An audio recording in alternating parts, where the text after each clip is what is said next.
Mesdames et messieurs, bonsoir. Merci de votre fidélité au programme du groupe Évasion Guinée. Semaine pour l'actualité dans toute sa diversité. Deux sujets au menu de cette émission. Du nouveau dans la tragédie de Womé, 5 suspects et une trentaine de personnes présumées ont été interpellées. Ils pourraient sous peu être dans le box. Le garde des Sceaux vient d'adresser un courrier au Premier ministre à cet effet. Pendant ce temps, les populations de Forêt-Caria ne veulent pas entendre parler de l'existence du virus Ebola. Samedi, une délégation gouvernementale avec à sa tête le Premier ministre a été reçue dans un barreau d'honneur. À venir, dans la deuxième partie, l'impasse politique. Deux invités sur ce plateau. Le premier, M. Aloussen Makanera Kake, ministre de la Communication. Monsieur le ministre, bonsoir. Bonsoir. Bienvenue dans Semaine Pour. Le plaisir est pour moi. Voilà, le second invité, monsieur le docteur Abdoulaye Korse-Baldé. Il est le chargé des relations extérieures de l'UFD, Union des forces démocratiques. Docteur Korse, bonsoir. Bonsoir, monsieur Guilherme. Voilà, bienvenue dans Semaine Pour. Merci. Voilà, donc d'entrée des jeux, je vais me tourner vers monsieur le ministre de la Communication. Vous étiez récemment à Womé, alors rappelez-nous un peu les faits. Monsieur Fali Guilabogui, je voudrais d'abord vous dire c'est avec peine que je me remémore des événements que j'ai vécus à Womé. C'était un mardi, vers 19h, à partir de Mamou que nous avons appris que des événements graves se passent à Womé, une localité située environ à 50 km de la préfecture de Zérékouré. Nous étions dans une délégation qui est partie contrôler l'applicabilité de l'appel du professeur Alpha Condé par rapport à l'urgence sanitaire décrétée par lui contre Ebola. Une fois arrivés à Mamou, nos hôtels étaient déjà réservés, mais face à cette tragédie, nous avons décidé de mettre le cap sur Zérékouré, ce qui nous a amenés à rouler toute la nuit. Nous sommes arrivés à Zérékouré le petit matin. Quand nous sommes arrivés, nous nous sommes dirigés vers le bureau de monsieur le gouverneur. Avec lui, nous sommes allés voir le préfet de Zérékouré qui était avec les partenaires, avec les autorités locales et les autorités déconcentrées de Zérékouré. Dans une réunion de crise, c'est ainsi que nous avons demandé de nous transporter rapidement à Womé. Notre objectif, c'est d'aller rapidement à Womé. On avait deux variantes. La première, lorsque nous allons comprendre que les portés disparus, puisqu'on parlait de 6 à l'époque, s'ils étaient vivants, c'est d'aller les récupérer rapidement pour empêcher qu'ils ne soient assassinés. Et s'ils étaient morts, il fallait aussi récupérer le corps rapidement pour permettre aux différentes familles victimes de faire leur deuil.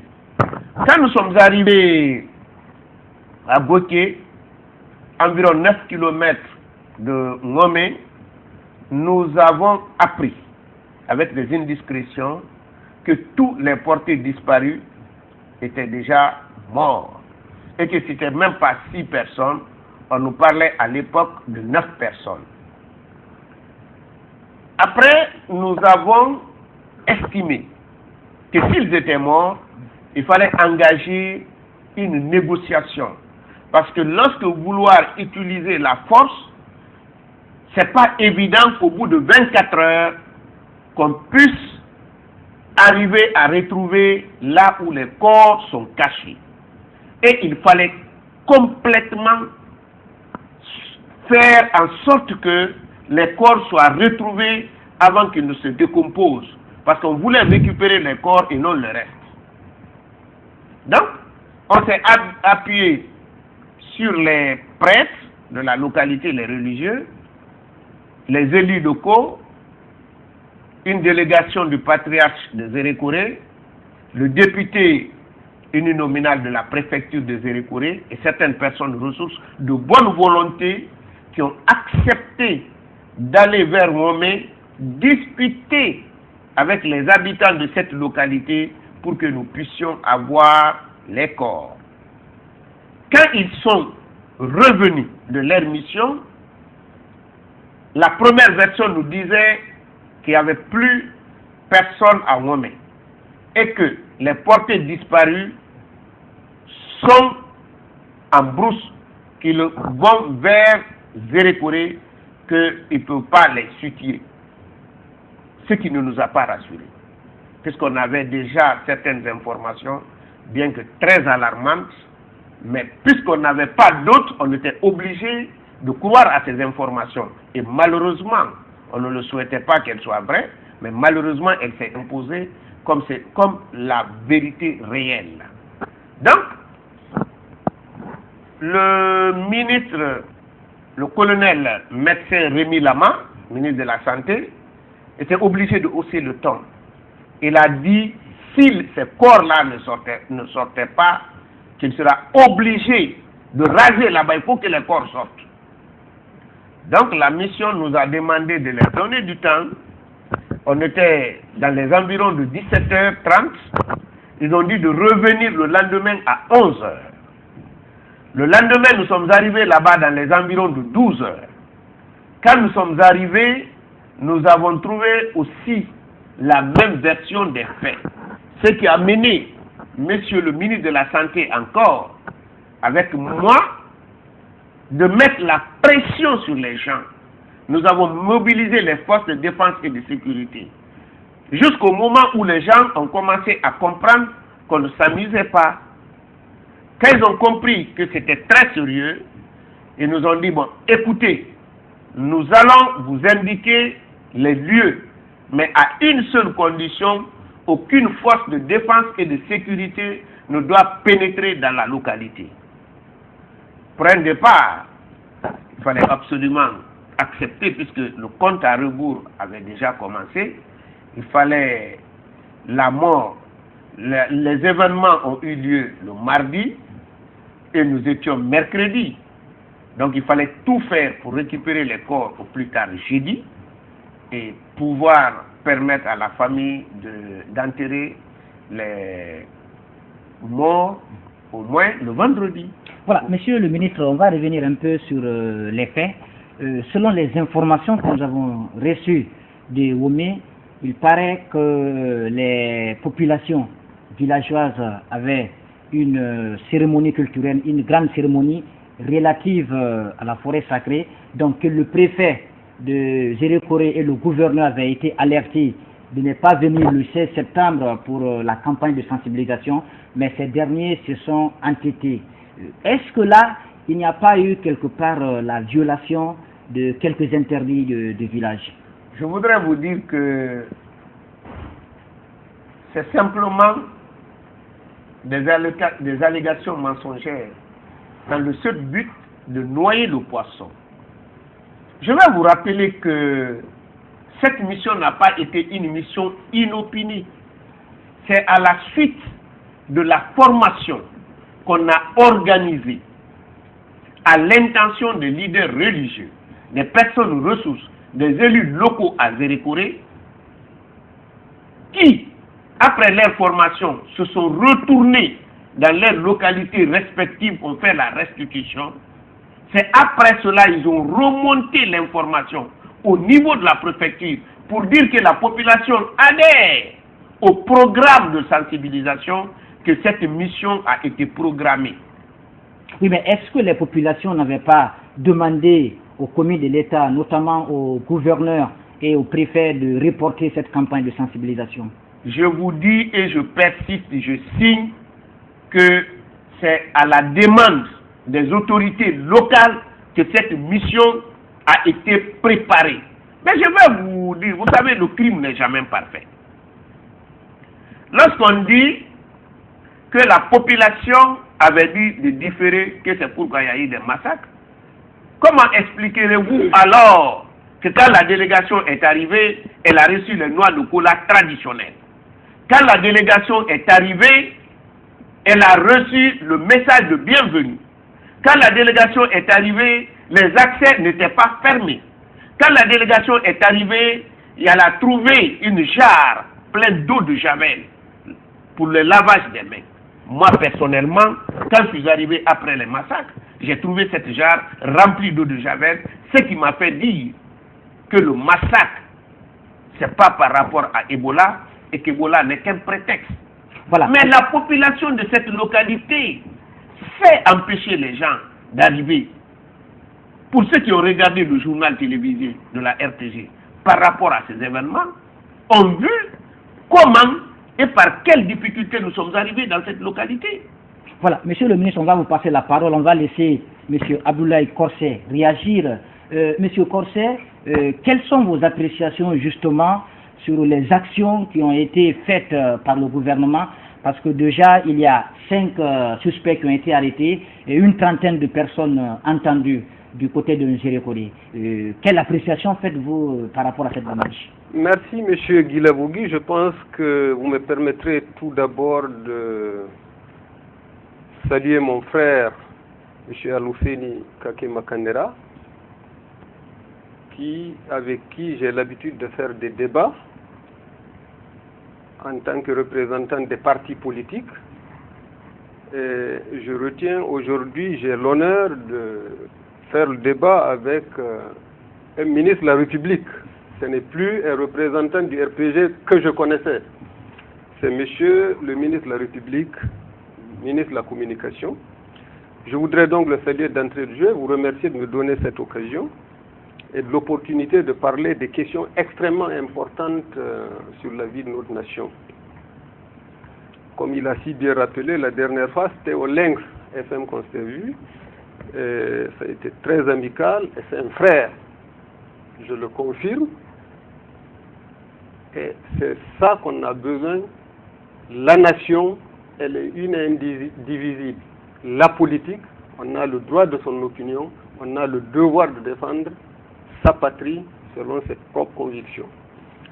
Je voudrais également, avant de répondre précisément à la question, m'incliner pieusement face à la mémoire de ces illustres disparus.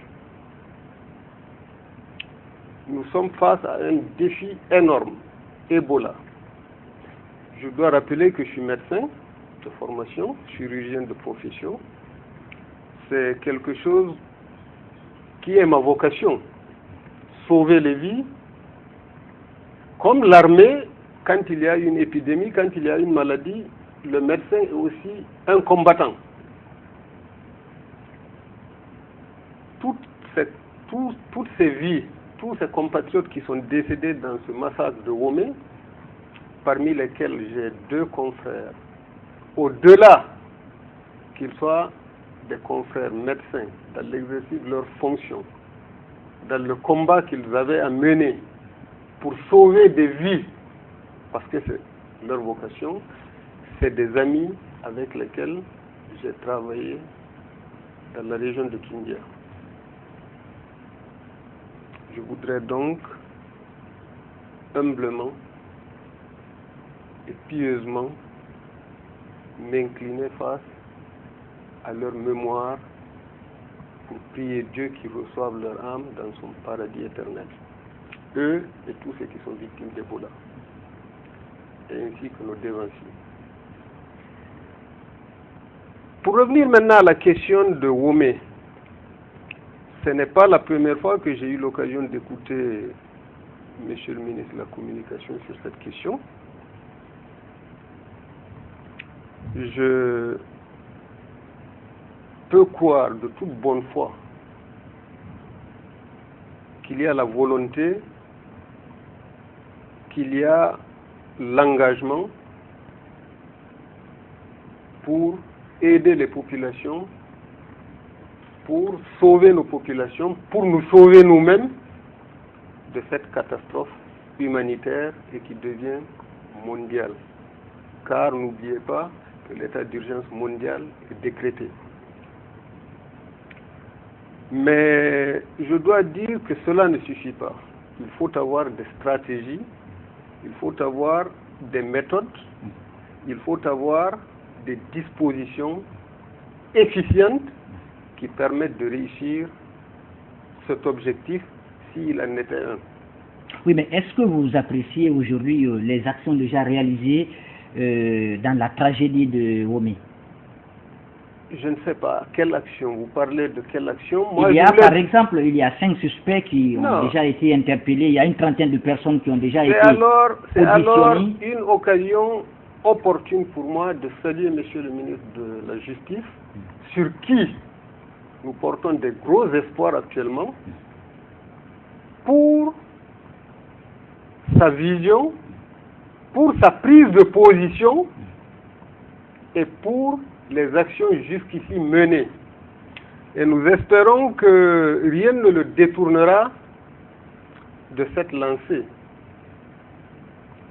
S'il y a eu Womé, de temps en temps, même ceux qui nous administrent, les tenants du pouvoir, les excellences, messieurs les ministres, rappellent que c'est parce qu'il y a une impunité. Oui, mais docteur qui est chargé d'assurer... Oui, est-ce qu'aujourd'hui, vous êtes d'accord avec certains Guinéens qui pensent que nous sommes en train d'assister un peu au scénario ivoirien, parce que la justice ne chasse que sur un seul terrain. On parle d'une trentaine de personnes aujourd'hui interpellées, alors que les personnes qui ont dirigé cette délégation, notamment le gouverneur de la ville de Zérékoré et le préfet aujourd'hui, ils sont libres. Est-ce qu'il y a des zones d'ombre encore dans cette affaire? Nous sommes le premier ou l'un des premiers partis politiques à s'exprimer sur cette question en faisant une déclaration que nous avons espéré être utile pour les décideurs de prendre toutes les dispositions qui s'imposaient à l'époque, c'était au mois de mars, pour pouvoir remédier à cette question. Aujourd'hui, ne me demandez pas pourquoi ce n'est pas le gouverneur qui est resté sur le carreau et c'est le médecin. Là n'est pas la question. Toutes les vies étaient à protéger. Il n'y avait aucune raison que ni celle du gouverneur, celle du médecin, celle du sous-préfet, celle du citoyen libre soit brisée. Ça, il n'y avait pas cette raison. Donc, je ne voudrais pas, puisque absolument ce n'est pas politicien, je ne voudrais pas me lancer dans le choix de dire non, il aurait fallu au moins que ce soit X qui meurt et non Y. Non, nous parlons de la protection. Maintenant, la mission médicale. Ce que nous avons déploré, il y a des efforts. C'est sûr qu'il y a eu des efforts. Est-ce qu'ils sont bien coordonnés? Est-ce qu'ils sont bien efficients? C'est ça le problème. Nous avons dit que la légèreté avec laquelle le gouvernement a pris cette affaire dès le départ a permis malheureusement l'extension de cette épidémie. Légèreté ne veut pas dire que c'est de bonne volonté, mais si on a manqué toutes les prévisions, c'est la puissance publique qui a le devoir d'anticiper. Alors, il y avait à l'époque, entre ne pas effrayer, paniquer les populations et prendre la chose au sérieux. Il y avait cette question. Et on nous a dit que non, c'est une banale maladie. Pour ne pas paniquer les gens, on leur fait savoir que c'est une pathologie aussi simple qu'un paludisme. C'était une grave erreur. Bien sûr, il ne faut pas paniquer, mais il ne faut pas travestir la vérité non plus. Il fallait dire exactement le danger que ça porte, puisque à l'époque, on était à Djekedou. Et maintenant, c'est sur l'échelle presque sous-régionale, avec une psychose mondiale. Je pense que avoir arrêté 5 suspects ou 30 suspects est une bonne chose. Le plus important, c'est de faire de sorte qu'il n'y ait ni excès, ni légèreté, afin que ce qui est arrivé, puisqu'il faut qu'on commence une fois, et on ne l'a pas commencé par les premiers crimes qu'il y a eu. On n'a pas sanctionné, on n'a pas pris au sérieux, on n'a pas passé les gens après des enquêtes sérieuses à la justice, pour que ceux de Womé aient peur de ce qui devait arriver à quelqu'un qui tue quelqu'un. Voilà pourquoi ils ont tué. Mais puisqu'il ne faut pas qu'on attende encore une autre fois, je pense que pour l'instant, nous estimons et nous comptons sur le parquet, monsieur le ministre de la Justice, qui pour l'instant, je dis bien, nous fait confiance parce qu'on n'a pas vu de contradiction entre ces actes et sa parole. Voilà. Et qui promet. Oui. Je termine donc. L'impunité est malheureusement la justification, enfin, ou l'explication de tout ce qui nous arrive. Rien ne peut justifier qu'on tue des gens comme ça. Mais chacun semble être une république à part. Il a sa constitution, comme a dit quelqu'un, je l'ai entendu, ou sa république. Il agit comme il veut, il tue quand il veut, et il ne s'attend à aucune représailles. Ça doit s'arrêter. Nous demandons humblement à ceux qui nous gouvernent de prendre compte que la nation guinéenne est une, comme nous l'avions dit, mais elle est donc soumise à cette constitution à laquelle dépendent tous les citoyens. Il faut sans complaisance aller jusqu'au bout pour que cet exemple de Womé nous serve d'un point de départ. Et malheureusement, il ne faut pas oublier les cas passés. Il faut revenir là-dessus puisque rien n'est prescrit encore, aucun de ces crimes n'est encore prescrit. Galapay n'est pas prescrit, Zogota n'est pas prescrit, Mamou n'est pas prescrit, Sigiri n'est pas prescrit, c'est des morts d'hommes qu'il s'agit. Donc il faudrait que des enquêtes sérieuses soient engagées et que personne n'interfère pour empêcher, pour même des raisons électoralistes, puisque malheureusement, quelquefois, on ne veut pas tout à fait appliquer la loi, parce qu'on a peur, il y a des échéances qui approchent, il ne faudrait pas qu'on donne le sentiment qu'on est rigoureux et qu'on a encore besoin de l'électorat. Ça, il faut que ça s'arrête. Nous demandons au gouvernement de faire appliquer exactement ce que la loi dit par rapport à celui qui tue. Et puisque ça, c'est encore au cœur de tous les Guinéens, ça peut commencer par ce acte, mais nous demandons à ce qu'on fasse, qu'on retourne en arrière pour que tous les cas qui sont restés jusqu'ici impunis soient élucidés, soient jugés et que les auteurs, les coupables retenus soient condamnés à la hauteur de leur forfaiture. Voilà, monsieur le ministre, il y a des questions qui brûlent les lèvres après cette tragédie, vous qui étiez sur le terrain. Alors, expliquez-nous pourquoi la délégation a vite enterré les corps sans autopsie. Je crois que les gens, ils m'ont pas suivi. Sinon, j'ai organisé un point de presse, je suis passé à la télévision nationale. Nous ne pouvons pas dire que les corps ont été vite enterrés. Lorsque les gens sont morts mardi, ils n'ont été enterrés que vendredi. Et vous n'avez pas une chambre froide pour garder les corps. Oui, mais pourquoi les corps n'ont pas été autopsiés? Ah, bon, ça c'est une autre question. Les corps ont été autopsiés. Je vais vous dire la vérité, que pour cette mission, l'œuvre humaine n'est pas parfaite, mais il est difficile de trouver les failles. Puisque nous étions enrichis de beaucoup d'expériences pour éviter des erreurs. Quand nous sommes arrivés à Zérékouré, on avait deux impératifs où il fallait naviguer entre les deux sans se heurter ni à l'un ni à l'autre. C'est d'abord faire en sorte que ce crime, je dis encore ignoble, inexplicable, incompréhensible, ne puisse pas provoquer de conflits intercommunautaires quand on sait que cette zone est très sensible. Tous les combats, les conflits commencent par le combat de deux personnes. Lorsqu'il y a un qui meurt, on commence à dire de quelle ethnie. Et directement, ça prend l'allure d'un conflit interethnique. Donc ça, c'est le premier aspect. Le second, c'est d'éviter toute bavure. Et au niveau des forces de défense et de sécurité, et au niveau des autorités. C'est pourquoi la délégation qui s'est rendue à Womé était composée d'abord du ministre de la Santé, le ministre de la Communication, les prêtres, un médecin qui faisait office de médecin légiste chargé de faire l'autopsie des corps, de députés de la localité, la délégation du patriarche Pelé de Zérékouré, la presse publique et privée.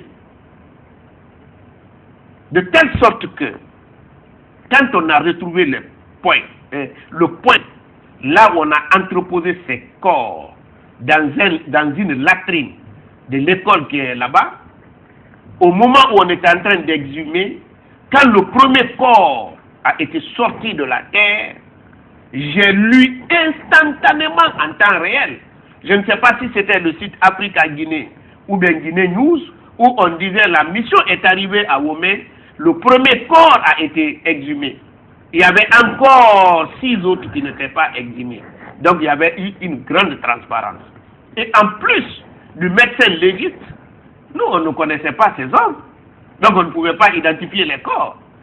Chaque corps a été identifié par les membres des familles. Chaque corps. Oui, mais selon nos informations, il paraît qu'il y avait des traces de balles.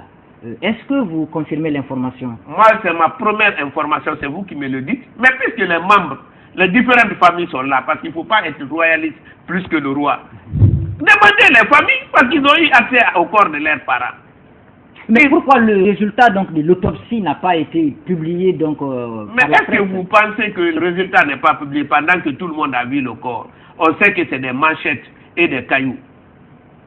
Les parents ont vu. Nous, on a sauvé. On a sauvé la paix. Oui, mais en demandant. Monsieur le ministre, est-ce qu'aujourd'hui vous ne pensez pas qu'il y a quelque part 2 poids, 2 mesures dans les actions entreprises par le gouvernement? Il y a le préfet et le gouverneur aujourd'hui qui sont libres, mais il y a une trentaine de personnes aujourd'hui qui se trouvent sous le verrou. Est-ce qu'ils n'ont pas failli un peu à leur mission?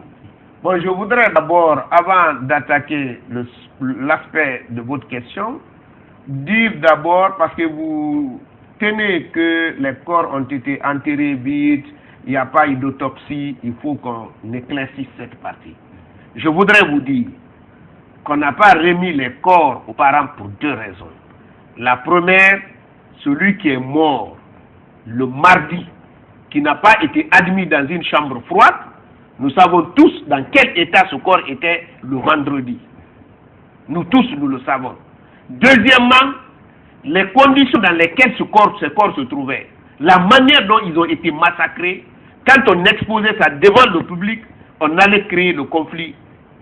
Un conflit que peut-être on ne sait pas où ça allait se limiter.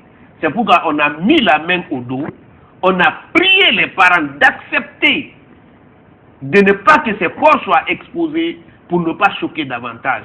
C'est que les parents ont accepté. Je suis très heureux au jour d'aujourd'hui. Je n'ai entendu aucun parent des victimes dire que mon parent a été tué par balle.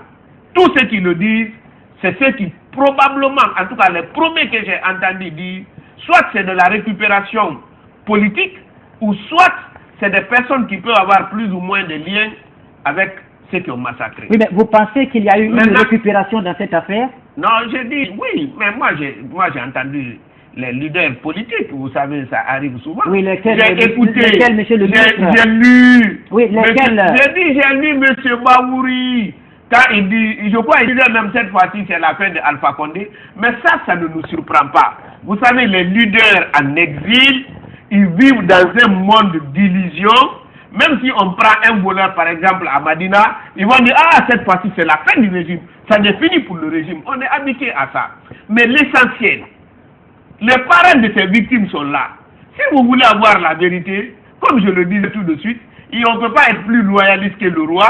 Les parents qui estiment que les leurs ont été tués par balle, ils sont bien placés pour le dire. Parce qu'ils ont eu accès à ces corps. Ils ont vu ces corps au contraire. Ce que vous ne comprenez pas. Tous ces parents, les représentants de ces parents, je veux dire, se sont déplacés pour aller nous féliciter. Parce que ce qui s'est passé cette fois-ci à Zérékoré, c'est une première. Ça ne s'est jamais passé comme ça. Oui, mais depuis 1991, les violences sont récurrentes en Zérékoré. Est-ce que, monsieur le ministre, expliquez-nous pourquoi la justice est en train d'aller vite dans ce dossier, alors qu'il y a par exemple des violences qui se sont produites en Zérékoré. Il y a le cas par exemple de Zogota, Pourquoi est-ce que la justice est en train d'aller vite dans ce dossier? Vous savez, si vous allez trop rapidement, vous allez créer l'emballement. Vous avez posé des questions qui n'ont pas été répondues et des questions que je pense sont très intéressantes pour la formation de l'opinion. Puisqu'on s'attaque trop de dire qu'il y a eu des bavures, les gens ont été tués par balle. Laissez-nous, on va donner des informations et des pistes pour permettre aux gens, puisque ceux qui sont morts sont connus, ils sont répertoriés, ils ne sont pas millions, c'est 8, les familles sont là, et vous allez voir dans les familles pour demander comment vous avez trouvé le corps de votre frère ou bien de votre mari. Je vous dis, ils nous ont félicité, c'est la première fois à Zérékouré. On tue les gens dans les brousses, on les cache et on les retrouve. Ça ne s'est jamais fait. Donc, je pense qu'il faut féliciter, et surtout cette transparence, où tout le monde était là et en temps réel, Conakry était informé. Par rapport au préfet et au gouverneur. Mais comment vous voulez des personnes qui, par miracle, sont là, qu'on les arrête parce qu'on a voulu les massacrer? Par miracle. Ils se sont sauvés. Par miracle, je vous dis. Oui, mais est-ce qu'eux ne sont pas poursuivables aujourd'hui pour non-assistance à personne en danger? Mais le préfet ou bien le gouverneur, comment il peut assister des personnes en danger quand c'est des centaines de personnes qui se mobilisent pour massacrer les gens? Vous voulez qu'ils aillent encore pour augmenter le nombre de morts? Quand on dit porter assistance en personne en danger, c'est lorsqu'on est sûr de pouvoir protéger celui qu'on veut assister. Mais si on est convaincu, et vous et lui, vous allez tous mourir, vous ne devez pas augmenter le nombre de morts. C'est un adage d'ailleurs chez nous qui est très populaire, que quand vous allez au bord de la mer, si vous avez votre ami qui est en train de se noyer, vous courez pour aller au village pour appeler l'aide. Parce que si vous plongez dans l'eau, vous risquez de mourir les deux.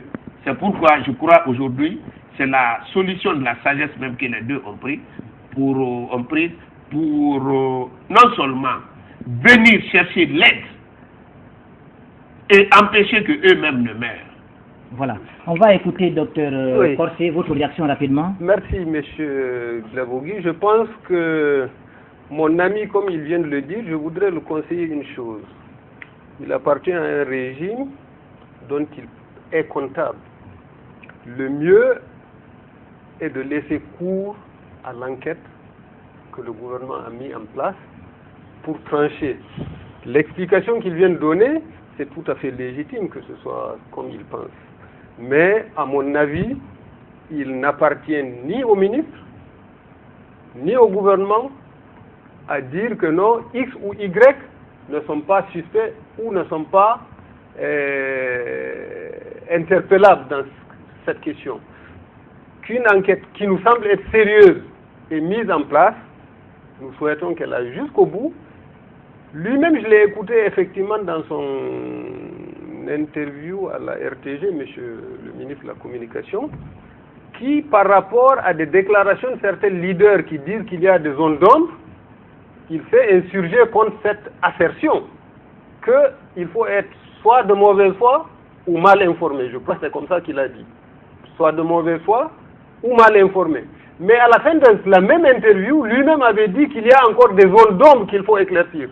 Ça, c'est dans l'interview qu'il a passé que j'ai vu à la RTG. Donc, je voudrais donc lui suggérer en tant qu'ami, puisqu'on est bien habitué par rapport à ces débats, en tant que citoyen, ayant l'obligation de porter concours ou d'apporter sa contribution à la pierre commune, je voudrais qu'il essaie maintenant, avec toutes mes félicitations pour sa promotion, qu'il prépare maintenant son départ à ce poste, puisque c'est souhaitable qu'un jour, il quitte le poste vivant, qu'il ne meure pas là.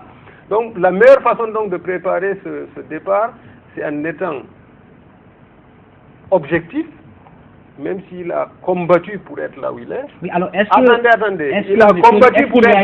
qu'il y a eu des couacs dans la démarche de monsieur le ministre de la Communication? Non, dans ce qu'il a rapporté dans les faits, moi je n'ai pas apprécié. C'est vous qui posez des questions qui interpelle par rapport à telle situation ou telle situation. Nous nous contentons du compte-rendu qu'ils ont fait et qu'une procédure judiciaire est en cours et qui met déjà certaines personnes aux arrêts et ça va être élucidé.